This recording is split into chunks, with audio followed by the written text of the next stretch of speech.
Hi all welcome to R channel. இன்றைக்கி நம்ம சேனலில் டோஃபு கிரேவி நான் எப்படி செஞ்சேன்னு சொல்லி உங்ககிட்ட ஷேர் பண்ணிக்கிறேன். ஃபஸ்ட்டு ஒரு மிக்சர் ஜாரில் பூண்டு, இஞ்சி, பச்சை மிளகாய், வெங்காயம், சோம்பு, சீரகம், லவங்கம், ஏலக்காய், கொஞ்சம் உப்பு எல்லாம் சேர்த்து நல்லா அரைச்சி எடுத்துக்கிட்டேன்.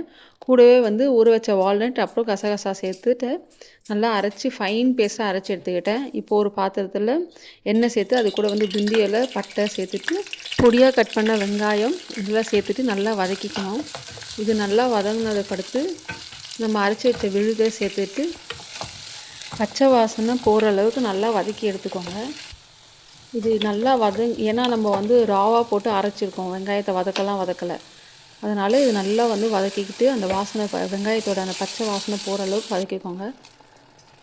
இப்போ உப்பு சேர்த்துட்டு நல்லா கலந்து விட்டுட்டு இது கூடவே நான் ஒரு அரை கப் அளவுக்கு பச்சை பட்டாணி, ஃப்ரெஷ் பட்டாணி இருக்குது, அதை சேர்த்துட்டு இதை நல்லா கலந்து விட்டுக்கோங்க.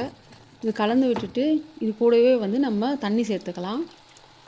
நான் கொஞ்சம் கிரேவியாக வேணுன்றதுனால கொஞ்சம் நிறைய தண்ணி சேர்த்துக்கிட்டேன்.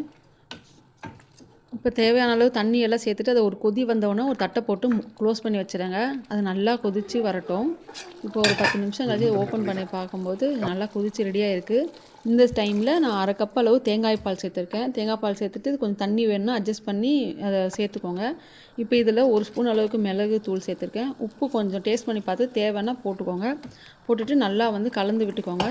கலந்து விட்டுட்டு இப்போ நான் கட் பண்ணி வச்சுருக்க டோஃபுவும் இதில் சேர்த்துருக்கேன்.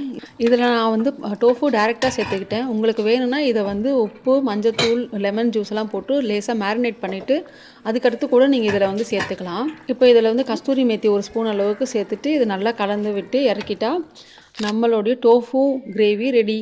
வீடியோ பிடிச்சிருந்தா லைக் அண்ட் ஷேர் பண்ணாங்க. ஏதோ ஒரு நிறை குறை சொன்னால் கமெண்ட்டில் சொல்லுங்கள். சேனல் இதோட சப்ஸ்கிரைப் பண்ணலாம், சப்ஸ்கிரைப் பண்ணிவிட்டு பாருங்கள்.